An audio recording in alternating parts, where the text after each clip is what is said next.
बेटा last class में हम लोगों ने केमिकल बॉन्डिंग को ख़त्म किया था। आज हम लोग नया चैप्टर शुरू करने जा रहे हैं जिसका नाम है गैसियस स्टेट। फिर से हम लोग फिजिकल केमिस्ट्री में मूव कर चुके हैं।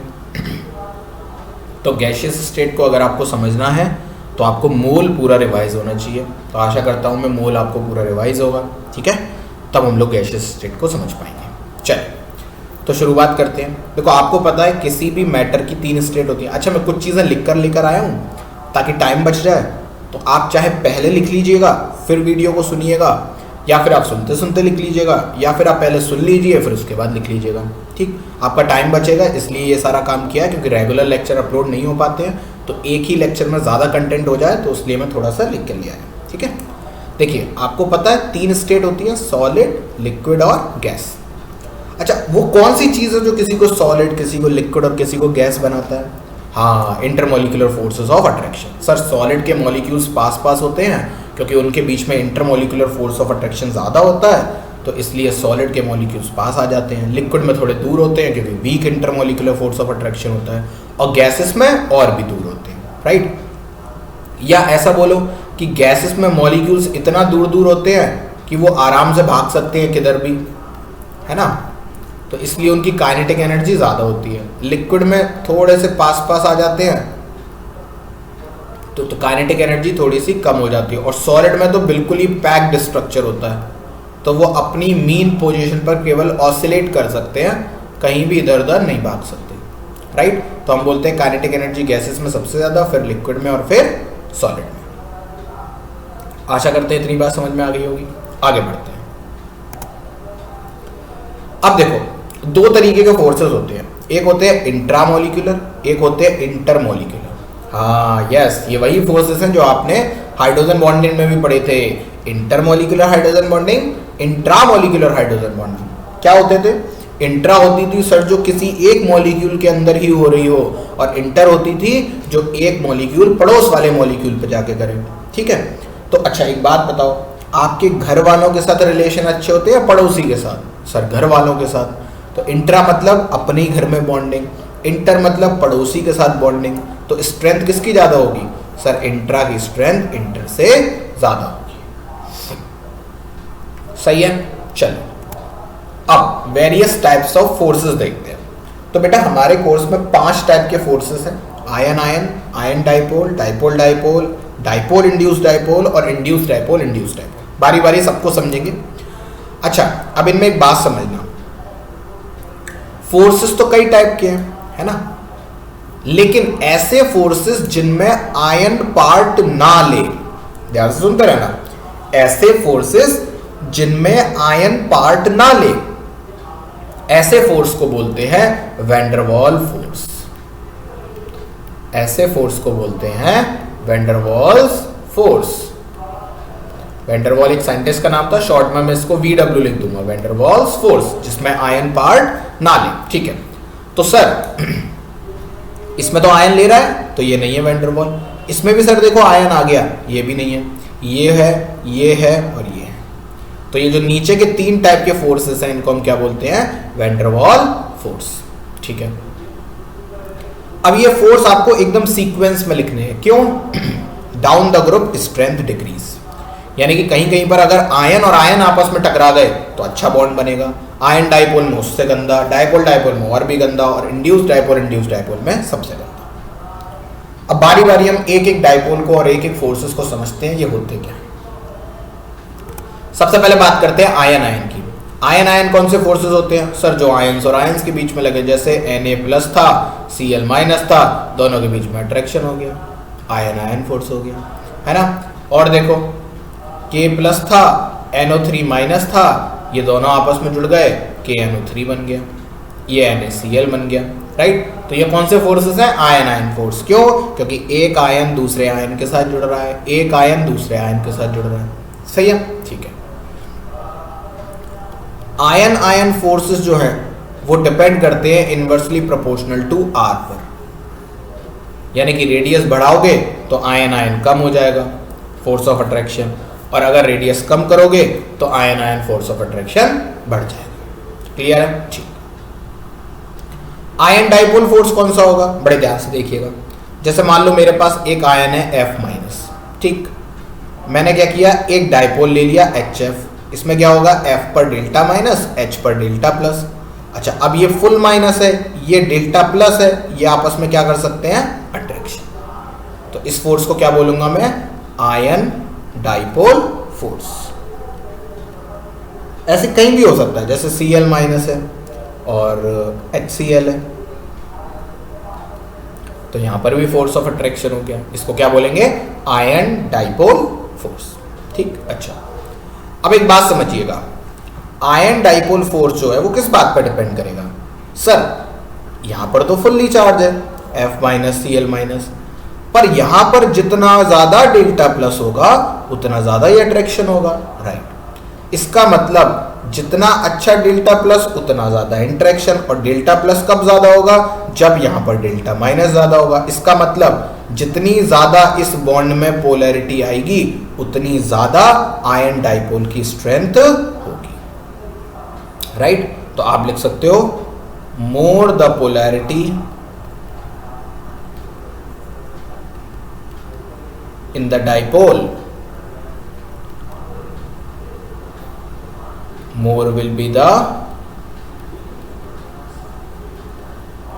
strength of ion dipole interaction। ठीक है, आगे बढ़ते हैं। अगला फोर्स डाइपोल डाइपोल। अब ये क्या है, याद करो, हाइड्रोजन बॉन्डिंग, हाइड्रोजन बॉन्डिंग भी एक टाइप का डाइपोल डाइपोल थी। कैसे सर, HF ले लो, HF ले लो, delta minus delta plus, delta minus delta plus, ये एक डाइपोल, ये दूसरा डाइपोल, और दोनों के बीच में इंटरेक्शन, तो it is a force of dipole dipole interaction. अच्छा, HI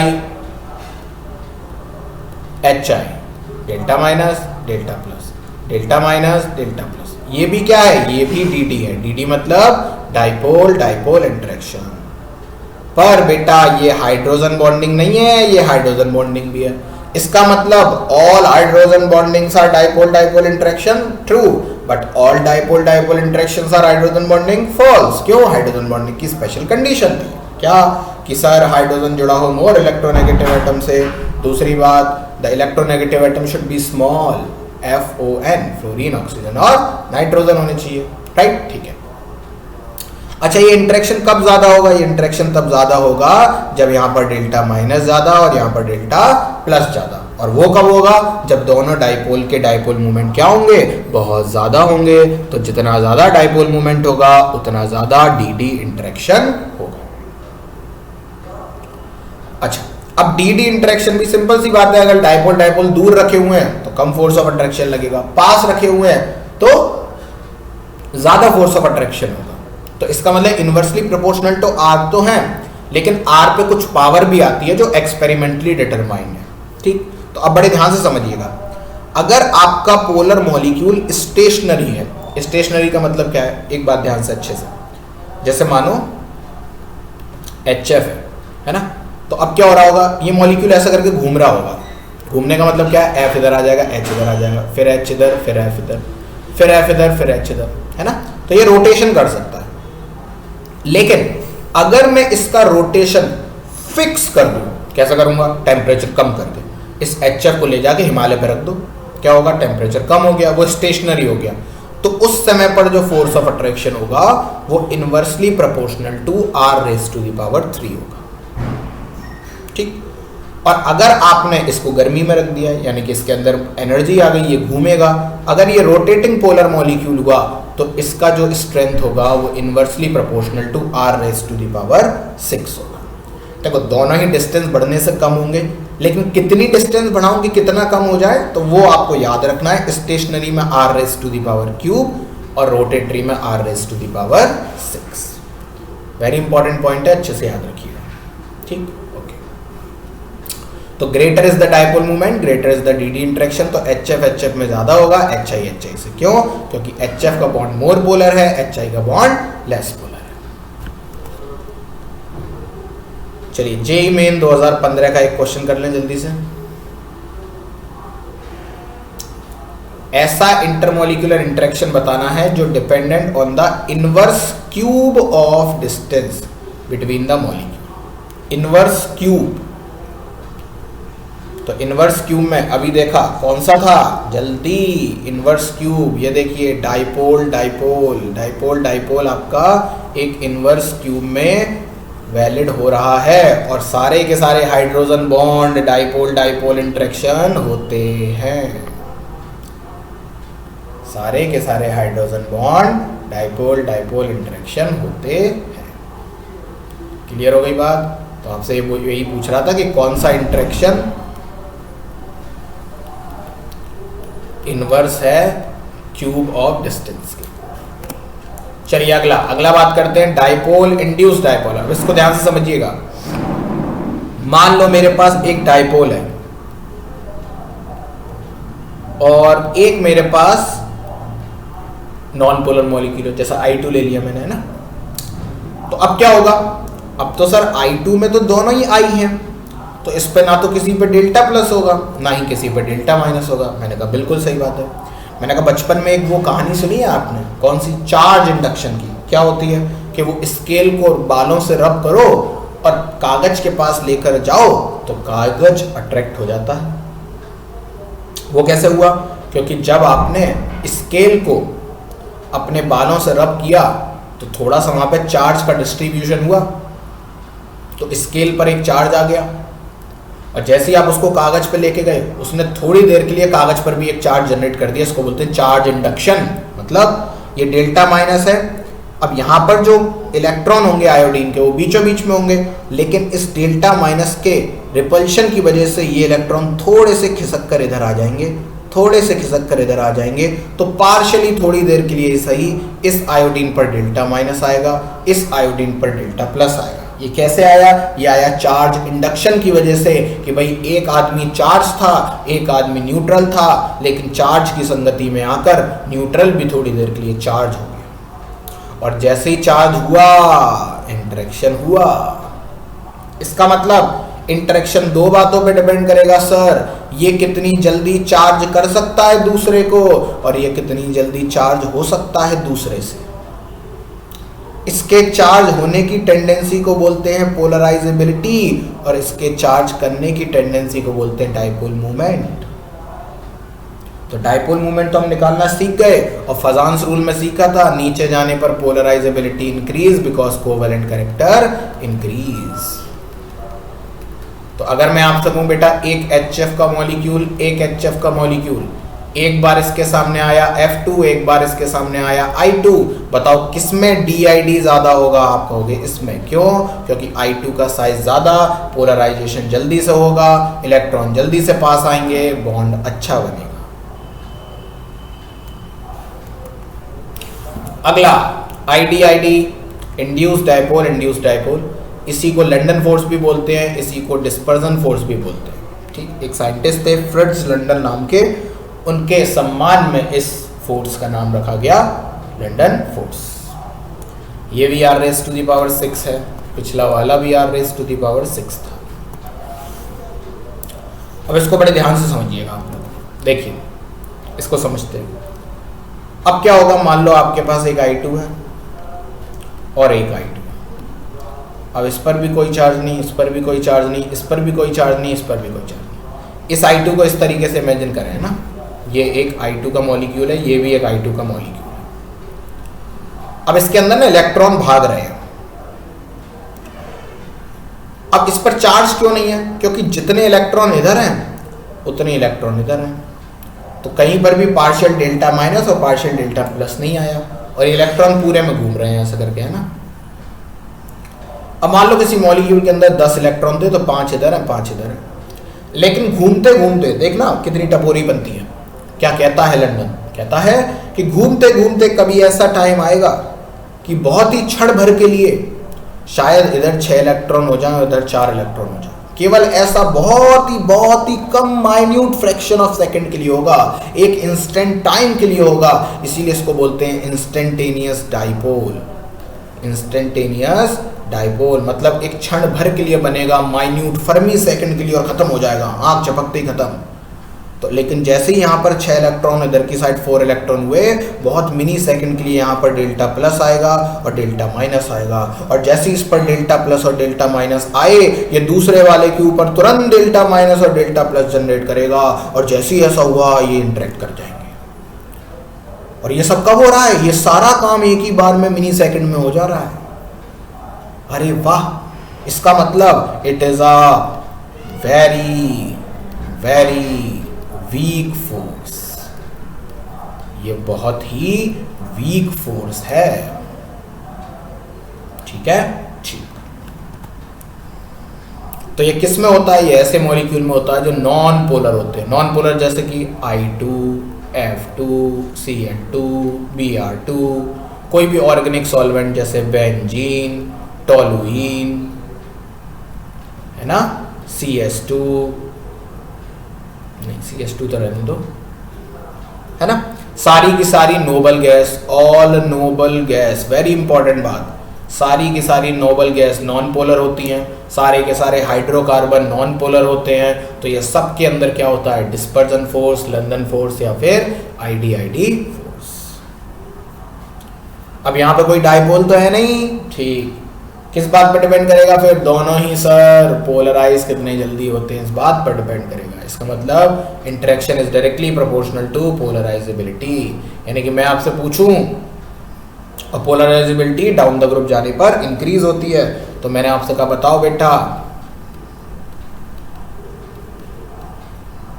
हीना, नीना और करीना का जेरोक्स रंगीन, बताओ सबसे ज्यादा लंदन फोर्स कहाँ होंगे? आप कहोगे सर रेडॉन में, ज़ेनॉन में, क्रिप्टन, आर्गन, नियोन, हीलियम। क्यों? क्योंकि down the group polarisability increase, इसीलिए बॉइलिंग पॉइंट नीचे जाने पर बढ़ता है नोबल गैस में, इसीलिए नीचे जाने पर बॉइलिंग पॉइंट बढ़ता है नोबल गैस में। क्यों? क्योंकि नीचे जाने पर IDID इंटरेक्शन मजबूत हो जाते हैं।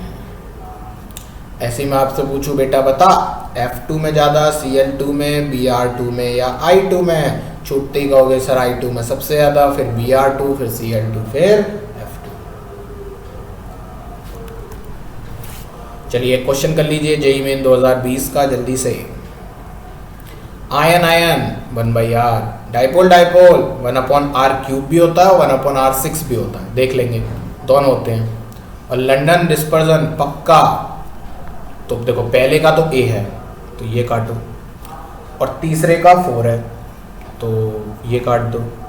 अब तीसरे का 4, तीसरे का 4, इसमें दूसरे का तीसरा है, इसमें दूसरे का दूसरा है, वो तो कभी नहीं होता, तो ये हो गया C आंसर। ठीक, चलिए अब बेटा बहुत इंपॉर्टेंट बात बताने जा रहा हूं, ध्यान से सुनिएगा। आपको पता है volume of gas is very very larger than volume of liquid, which is nearly similar और slightly greater than volume of solid. यानी कि सॉलिड और लिक्विड का वॉल्यूम लगभग लगभग बराबर होता है, लेकिन गैस का वॉल्यूम बहुत बहुत बहुत ज़्यादा होता है, इसलिए गैस के सामने सॉलिड और लिक्विड का वॉल्यूम हम लोग 0 भी मान लेते हैं। ठीक है, अच्छा, गैसेस आर हाईली कंप्रेसिबल। आप गैस को पिचकाओ खूब हाई प्रेशर पर तो क्या होगा? गैस लिक्विड बन जाएगी। लेकिन अगर लिक्विड को पिचकाएं तो वो सॉलिड नहीं बनेगा। यानी कि आप लिक्विड को बिना टेम्परेचर की मदद के सॉलिड नहीं बना सकते, केवल प्रेशर बढ़ाकर। क्यों? क्योंकि liquids are highly incompressible. Liquids are highly incompressible, लिख लीजिएगा इस बात को। ठीक, तो जैसे मैं प्रेशर वर्सेस वॉल्यूम का कर्व बना रहा हूं फॉर लिक्विड, तो देखो क्या हुआ, पहले वॉल्यूम इतना था, अब वॉल्यूम इतना है। पहले प्रेशर इतना था, अब प्रेशर इतना है। मतलब वॉल्यूम में चेंज वेरी नेग्लिजिबल आया, लेकिन प्रेशर आपका इनफाइनाइटली बढ़ गया।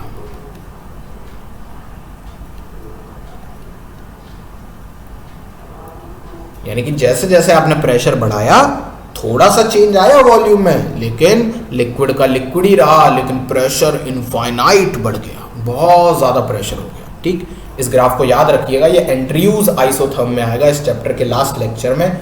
तब ये ग्राफ एक बहुत छोटा सा पोर्शन है उस ग्राफ का जो मैंने आज आपको बता दिया कि लिक्विड्स आर हाईली इनकम्प्रेसिबल, आप उनको प्रेशर डालकर सॉलिड में चेंज नहीं कर सकते। थर्मल एनर्जी की बात कर लें। थर्मल एनर्जी का मतलब क्या होता है, किसी को अगर हीट दोगे तो सबसे ज़्यादा कौन भागेगा, तो अगर टेम्परेचर बढ़ाओगे तो काइनेटिक एनर्जी सबसे ज़्यादा गैसेस की बढ़ती है, गैसेस तेज़ी से भागती हैं, लिक्विड उससे कम तेज़ी से भागते हैं और सॉलिड सबसे कम तेज़ी से। क्यों?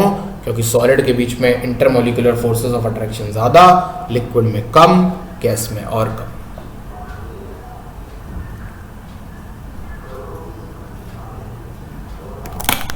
चलिए कुछ प्रॉपर्टीज देख लेते हैं गैसेस की।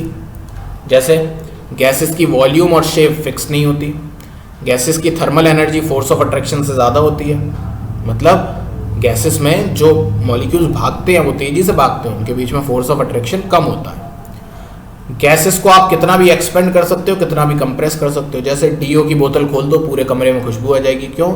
एक डीओ की छोटी सी बोतल से पूरे कमरे में फैल गई तो एक्सपेंड हो गई, है ना। और आप चाहो तो किसी गैस को कमरे से निकाल के एक वैक्यूम क्लीनर में भर सकते हो, है ना। क्यों? क्योंकि gases are highly compressible and expendable. अच्छा, अगर एक कमरे में गैस भर दूं तो क्या ऐसा होता है कि भाई कमरे के एक कोने में प्रेशर ज़्यादा और एक कोने में कम है? नहीं, हर कोने में बराबर होता है। क्यों? क्योंकि यूनिफॉर्मली डिस्ट्रीब्यूट हो जाती है गैस पूरे कंटेनर के अंदर, राइट, और होमोजीनियसली मिक्स होती है ना। अगर मैं कहीं पर जैसे खाना बन रहा हो घर में तो क्या होता है, पूरी हवा में मिक्स हो जाती है, पड़ोसी के घर तक खुशबू सूंघने को मिल जाती है। क्यों? क्योंकि होमोजीनियसली मिक्स होती है। ऐसा नहीं कि छत पे ज़्यादा तेज खुशबू आएगी, है ना, और रूम में कम तेजी से आएगी, ऐसा तो नहीं होता, है ना। अगर आपकी एयर वहाँ पे पहुँच पा रही है, ठीक, तो एयर के साथ जहाँ जहाँ मिक्सिंग हो सकती है वहाँ वहाँ हर जगह हो जाएगी, ठीक है। चलिए, तो ये पांचों प्रॉपर्टी याद रखिएगा गैसेस के बारे में।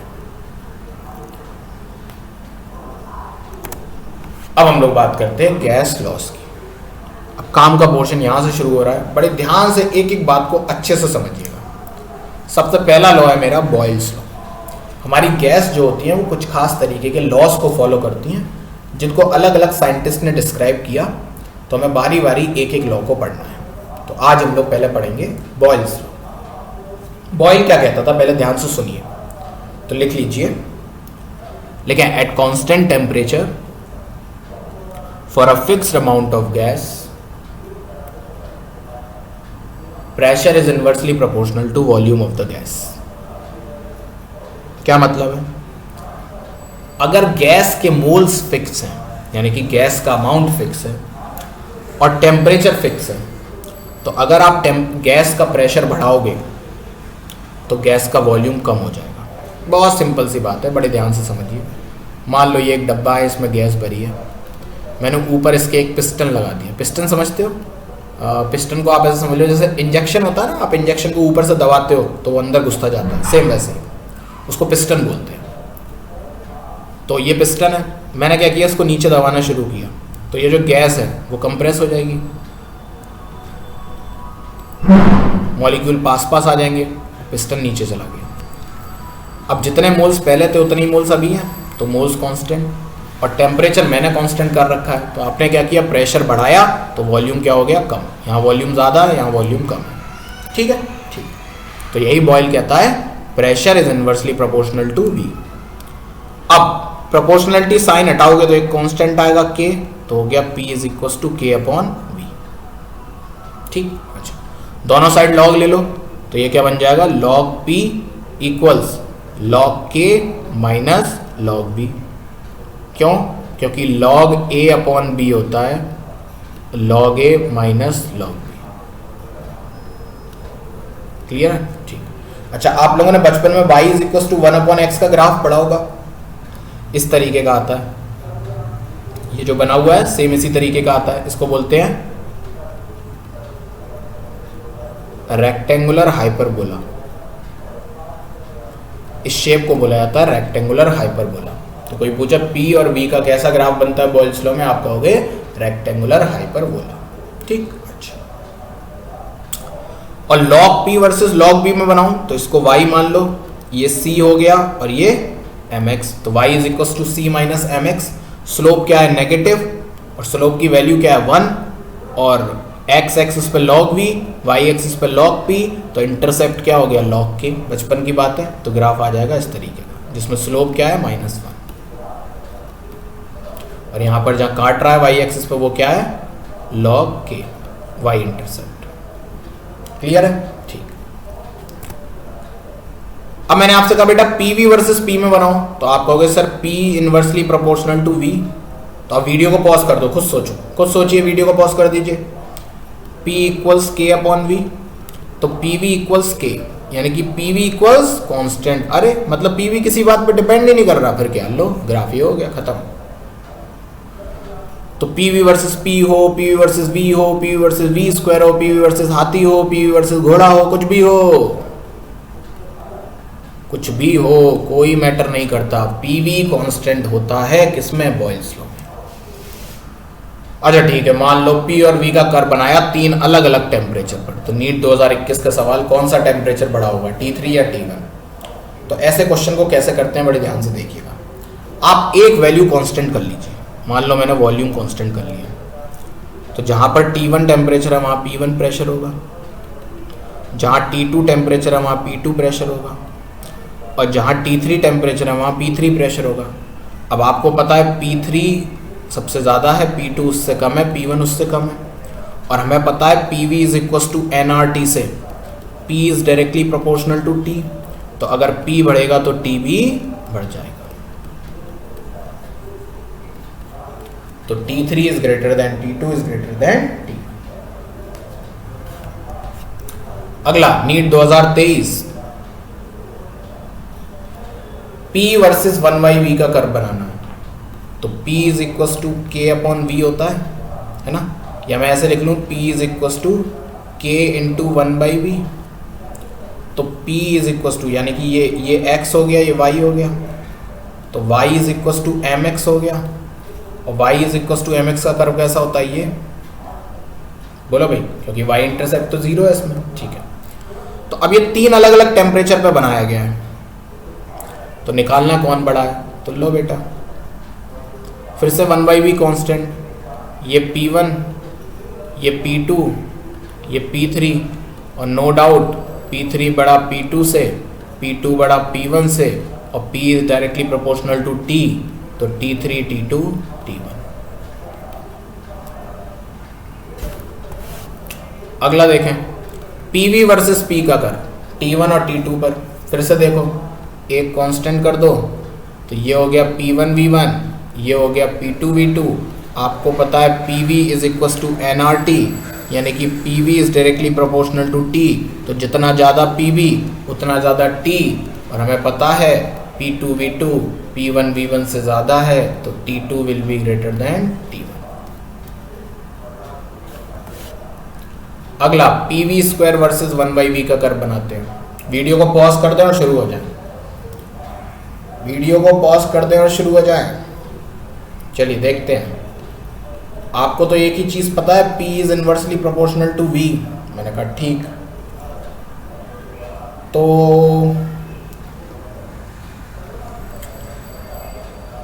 क्या मैं इसको PV प्रोपोर्शनल टू K लिख सकता हूं? बिल्कुल लिख सकते हो। मैंने आपसे कहा दोनों साइड V से मल्टीप्लाई कर दो, तो ये बन जाएगा PV square is directly proportional to KV।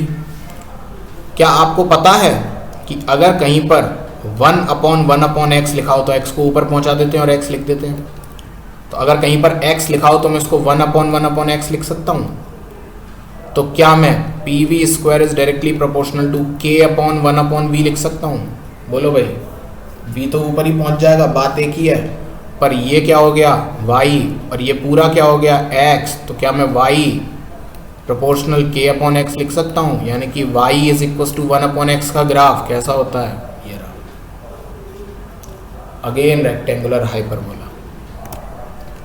अगला कर, वीडियो को पॉज कर दें, शुरू हो जाएं। बहुत इंपॉर्टेंट कर बेटा, P is inversely proportional to V, पर मुझे तो P/V का कर्व चाहिए, तो मैं दोनों साइड V से डिवाइड दे दूं। ठीक, अब एक लॉग की प्रॉपर्टी आशा करते हैं आपको पता होगी, log 10 क्या होता है 1, क्यों? क्योंकि इसका बेस भी 10 था, और जब बेस और ये मैच कर जाते हैं तो वैल्यू आती है 1। जैसे मैं आपसे कहूँ लॉग बेस ए और इक्वल ए, क्या हो जाएगा 1। लॉग बेस ई और ई क्या हो जाएगा 1, सब कुछ 1, बहुत बढ़िया। और log 10 पे पावर अगर a हो तो आप क्या लिख देते हो, a log 10 इंटू 10, पावर आगे आ जाती है, और ये 1 हो गया तो आंसर आ गया a। बस यही करना था। अब देखो p upon v equals k upon V square को देखना क्या लिखूंगा, k अपॉन वी स्क्वायर को, k को मैं 1 मान लेता हूँ ना, तो 1 अपॉन वी स्क्वायर को, ध्यान से देखिएगा, 1 अपॉन वी स्क्वायर को मैं 1 अपॉन वी का होल स्क्वायर भी लिख सकता हूँ, बात एक ही है, ठीक। क्या मैं इसको लिख सकता हूँ log e पे पावर 1 अपॉन वी का होल स्क्वायर, क्यों, क्योंकि 1 अपॉन वी का होल स्क्वायर आगे आ जाएगा और log e 1 हो गया, है ना, ठीक।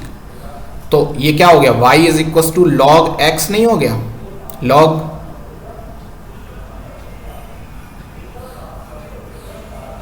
e पे पावर x हो गया, log e पे पावर x, सही है।